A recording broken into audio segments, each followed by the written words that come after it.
Halo teman-teman Probax, bagaimana kabar kalian hari ini? Oke, jadi hari ini kita akan kembali melanjutkan rangkuman alur cerita film dari Vincenzo Casano episode 3. Untuk teman-teman yang belum menonton dari episode pertama, saya sarankan untuk menonton episode pertamanya dulu bro, agar paham alur cerita filmnya. Oke, tanpa berlama-lama, kita langsung saja ke alur film Vincenzo Casano episode 3. Let's go bro.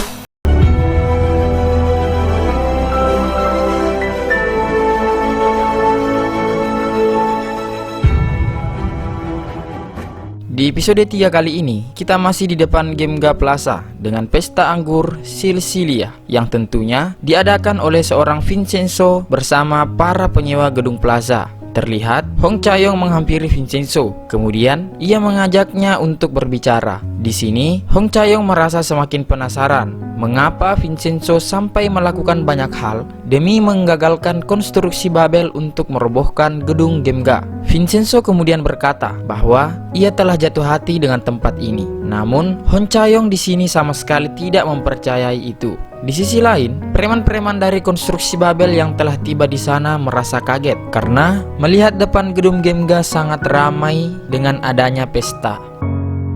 Mereka juga terkejut karena melihat acara itu bahkan dihadiri oleh duta besar Italia. Dan pada akhirnya, preman-preman dari konstruksi Babel terpaksa harus menunda penggusuran gedung tersebut. Setelah dari pesta anggur, Hong Cha-yong kemudian kembali ke kantornya. Dan di sana, ia diinterogasi oleh Pak Jang dan Jaksa Choi Mumbai tentang peneliti farmasi Babel yang kabur. Lalu, Hong Cha-yong kemudian meyakinkan kepada mereka bahwa ia akan menyelesaikan kasus ini tanpa masalah. Setelah itu, Hong Cha-yong pun langsung bertindak bersama dengan sebut saja Chan Chong-woo, di mana ia ditugaskan mencari semua informasi tentang peneliti farmasi Babel yang kabur. Di kantor firma hukum Wusang, Hong Cha-yong terlihat sibuk berjalan sambil menelpon seseorang, dan tanpa sengaja dia mendatangi rekan-rekannya yang sedang melihat Jaksa Choi Mumbai sedang berolahraga di dalam kantornya. Hong Cha-yong dan teman-temannya pun merasa sangat heran melihat Jaksa Choi yang sedang asik senam aerobik, sedangkan mereka semua sedang bekerja keras. Chan Chong-woo datang lalu membujuk Hong Cha-yong untuk mengakhiri masa magangnya. Tapi Hong Cha-yong malah menolaknya, dan akhirnya Chan Chong-woo memberikan sebuah file yang berisi informasi tentang Vincenzo kepada Hong Cha-yong. Keesokan harinya, Vincenzo kembali lagi ke restoran Chef Toto dan kembali ingin mencoba masakan dari Chef Toto. Namun, di sini terjadi perdebatan kecil antara Chef Toto dan Vincenzo, di mana Chef Toto membela dirinya di acara pesta anggur Sicilia kemarin bahwa makanannya sangat disenangi oleh orang-orang yang menghadiri acara tersebut. Dan kemudian Vincenzo kembali ingin mencoba makanannya, dan setelah ia mencoba makanannya lagi dan lagi, ia kembali memuntahkan makanan dari Chef Toto yang membuat hati Chef Toto kembali hancur. Vincenzo yang sedang berjalan menuju ke kantor Pak Hong tidak sengaja bertabrakan dengan Pak Agen, yakni anggota Badan Intelijen Nasional yang ingin memata-matai Vincenzo dengan cara ia ingin menyamar menjadi karyawan dari Chef Toto. Sesampainya di kantor Pak Hong, Vincenzo membahas tentang bahan utama RDU 90 milik farmasi Babel yang mengandung zat koesanik, di mana zat tersebut termasuk dalam golongan narkotika. Pak Hong yang mendengar hal tersebut semakin merasa geram dan sangat marah, sampai-sampai ia ingin membakar farmasi Babel dan memenjarakan mereka yang bersangkutan. Entah bagaimanapun caranya, Pak Hong ingin menghentikan farmasi Babel meluncurkan obat RDU 90. Tak lama, Vincenzo mendapat telepon dari kurir yang mengantar paket berupa karpet listrik untuk kuil. Lalu ia pun segera menuju ke sana. Vincenzo pun ikut membantu memasang karpet listrik tersebut. Kemudian dari luar terlihat Pak An, si agen mata-mata intelijen nasional, sedang mengamati pergerakan dari Vincenzo. Setelah Vincenzo keluar dari kuil, ia kemudian tak sengaja mendapati anak penjual warung mie ayam yang sedang nongkrong bersama teman-temannya sambil merokok. Ia pun kemudian menertibkan anak-anak yang merokok tersebut. Pak An yang melihat itu semakin kagum dengan Vincenzo karena dugaannya tidak sesuai dengan pikirannya. Lalu di rumahnya, Vincenzo sedang melihat berkas tentang data diri pengacara konstruksi Babel. ia pun teringat pertemuannya dengan pengacara tersebut di kantor Pak Hong.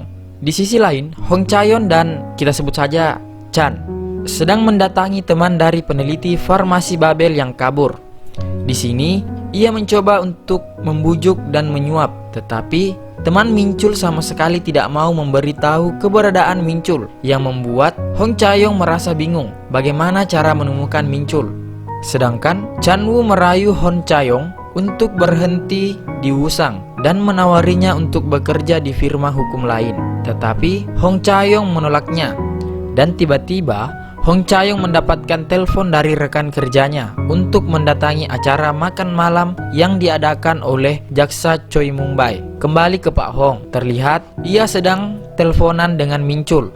Dia meyakinkan Min-chul bahwa ia akan mengembalikan keadaan dan berusaha untuk menang di persidangan nantinya. Pak Hong kemudian teringat dengan pertemuannya dengan Min-chul, di mana ia telah mengetahui semua rencana busuk dan kejelekan dari farmasi Babel. Pak Hong pun bertekad untuk menghentikan farmasi Babel untuk meluncurkan obat RDU 90-nya. Selanjutnya, Vincenzo terlihat menghampiri Pak Hong yang sedang merenung di atas gedung. Vincenzo menyarankan Pak Hong untuk mundur dalam kasus farmasi Babel ini karena menurutnya sesungguhnya Pak Hong berurusan dengan perusahaan besar yang sama sekali tidak peduli dengan nyawa seseorang. Tetapi di sini Pak Hong tetap bersikeras untuk tetap bertahan menantang farmasi Babel. Tak lama, Pak Hong mendapatkan telepon dari rumah sakit yang mengabarkan bahwa kliennya, Oh Hyung-ja, sedang dirawat di rumah sakit. Ia pun mengajak Vincenzo untuk menjenguk Oh Hyung-ja. Dan sesampainya di rumah sakit, Pak Hong kemudian memperkenalkan Vincenzo dengan Oh Hyung-ja. Vincenzo yang ada di sana hanya bisa terdiam melihat wanita itu dan memilih untuk segera keluar dari ruangan itu. Ketika di rumah sakit, Vincenzo kemudian menerima telepon dari pengacara konstruksi Babel, di mana ia mengajak Vincenzo untuk bertemu di luar. Mereka pun akhirnya bertemu di sebuah kafe, dan di sini Vincenzo lagi-lagi memberikan pengacara itu sebuah surat yang isinya ia meminta agar pengacara konstruksi Babel untuk menunda dan menghalangi penggusuran gedung Gemga sampai 2 bulan ke depan. Dan ketika merobohkan gedung tersebut harus menggunakan orang-orang Vincenzo. Pengacara Babel yang mendengar itu tentu saja menolaknya. Namun dengan kecerdasan seorang Vincenzo, ia kemudian memberikan sebuah amplop kepada pengacara Babel itu yang berisi bukti penerimaan suap dan rekaman ancaman kepada perusahaan lawannya atas perintahnya. Dan yang paling membuat pengacara Babel itu takut dan gelisah di sini adalah Vincenzo juga memperlihatkan foto-foto perselingkuhan pengacara itu, bro. Aduh. Melihat itu semua langsung membuatnya merasa down dan kena mental.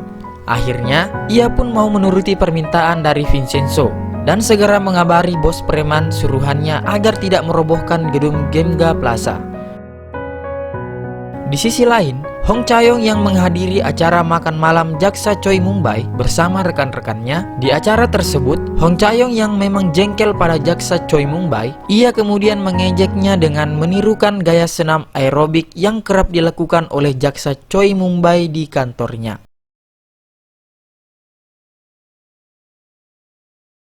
Dan ketika acara telah selesai, Hong Chaeyon pun mendapatkan peringatan dari jaksa Choi Mung-bai.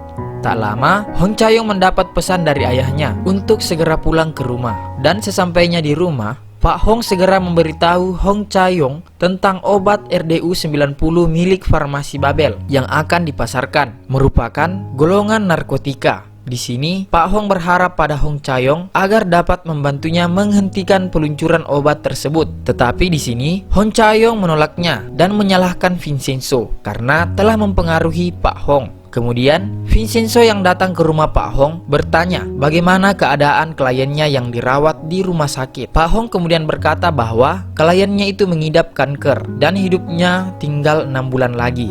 Dan tanpa diduga-duga, ternyata Pak Hong sebenarnya telah lama mengetahui bahwa kliennya itu adalah ibu dari Vincenzo. Pak Hong di sini tidak memaksa dan tidak menyuruh Vincenzo untuk memaafkan ibunya, tetapi Pak Hong hanya ingin Vincenzo tidak menyesal suatu saat nanti. Pagi harinya, tersiar kabar di berita televisi sebuah villa yang digunakan karyawan tim pengembangan obat farmasi Babel untuk seminar meledak akibat dari kebocoran gas. Semua karyawan di sana yang berjumlah 14 orang meninggal dunia. Melihat berita itu, Pak Hong segera bergegas menuju TKP bersama Vincenzo. Namun, di sana ia dihalangi masuk oleh petugas yang sedang mengolah TKP di sana.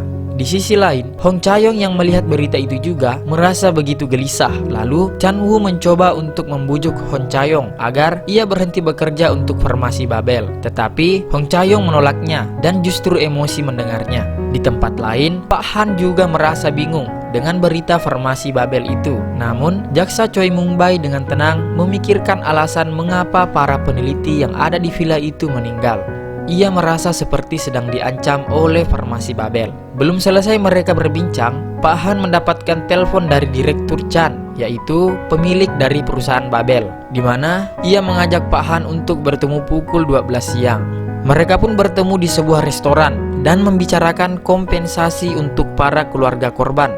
Di sini, Direktur Chan juga menanyakan tentang peneliti farmasi Babel yang kabur. Kemudian, jaksa Choi Mung-bai meyakinkan Direktur Chan bahwa ia akan segera menemukan peneliti yang kabur itu. Direktur Chan kemudian bertanya kepada jaksa Choi Mung-bai tentang kepindahannya ke firma Wusang, apakah karena kemauannya sendiri. Jaksa Choi Mung-bai kemudian membenarkan hal tersebut. Di sini jaksa Choi juga meminta kepada Pak Direktur Chan untuk membelikannya kantor kejaksaan Nang Dombu.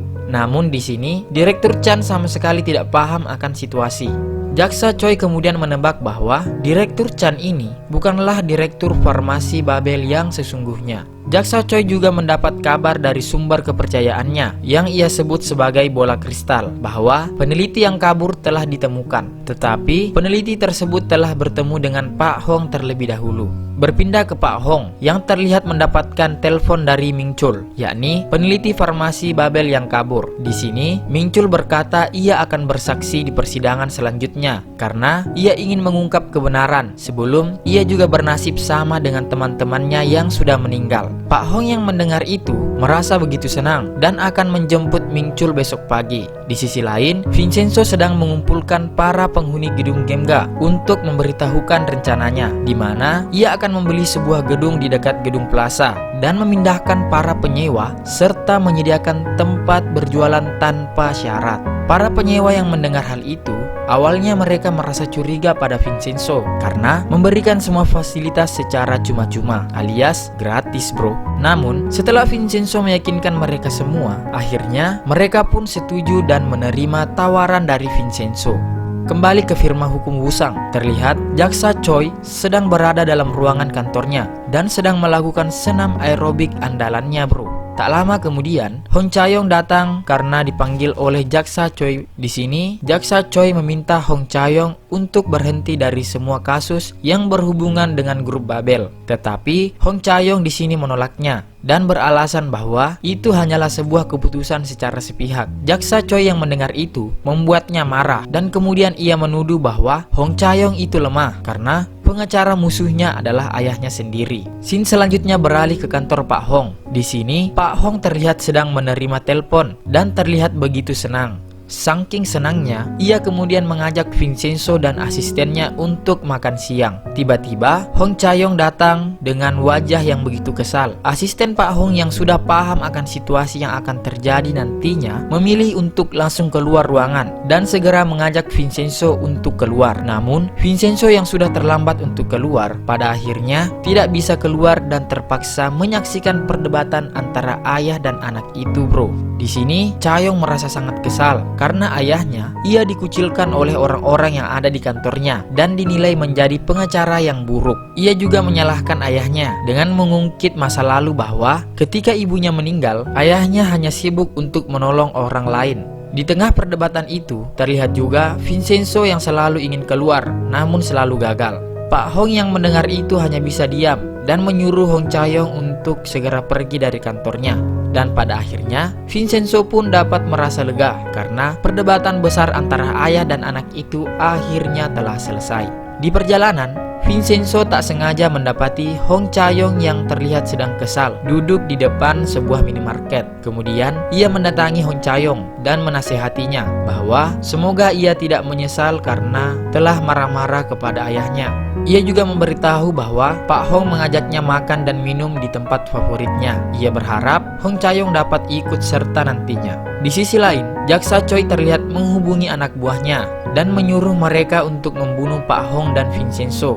Di restoran, Pak Hong yang sedang minum bersama Vincenzo bercerita bahwa ia merasa bersalah pada Hong Cha-yong karena dirinya, anaknya dikucilkan oleh orang-orang di kantornya. Ia juga berharap agar Hong Cha-yong dapat melalui masalahnya. Kemudian, Vincenzo kembali mengingatkan Pak Hong untuk berhenti berurusan dengan grup Babel agar hidupnya tidak sulit. Tetapi, Pak Hong malah berkata bahwa ia akan terus berjuang dan ia juga mendapatkan kekuatan baru, yakni peneliti farmasi Babel yang mau bersaksi di persidangan. Tapi, Vincenzo berpikir bahwa hal itu akan membuatnya dalam bahaya. Berpindah ke sebuah kamar hotel, terlihat Ming Chun sedang menyalin beberapa rahasia farmasi Babel. Tiba-tiba ada orang yang menyamar sebagai petugas. Ming Chun yang telah mencurigai itu memilih untuk segera kabur dengan melompat ke jendela. Ia pun dikejar-kejar oleh petugas gadungan itu, lalu bersembunyi dan menelpon Pak Hong berkali-kali. Namun sama sekali tidak diangkat karena Pak Hong sedang merokok di luar restoran. Dan pada akhirnya, petugas gadungan itu pun berhasil menemukan Ming Chun. Lalu, mereka pun mengeksekusi Ming Chun di sana. Kembali ke Pak Hong yang sudah masuk ke dalam restoran. Ia kemudian diberitahu oleh Vincenzo bahwa tadi ada yang menelponnya. Pak Hong yang melihat panggilan itu dari peneliti Ming Chun, segera menelpon balik. Namun tiba-tiba, sebuah truk melaju dengan kencang dan menabrak restoran, yang membuat Pak Hong dan Vincenzo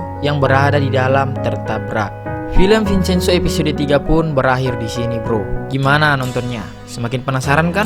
Makanya ikuti terus kelanjutannya ya, bro. Dan jangan lupa tekan tombol like, subscribe, dan nyalakan loncengnya ya, agar tidak ketinggalan video Brobak selanjutnya. Sampai ketemu di Vincenzo episode 4. Wassalam.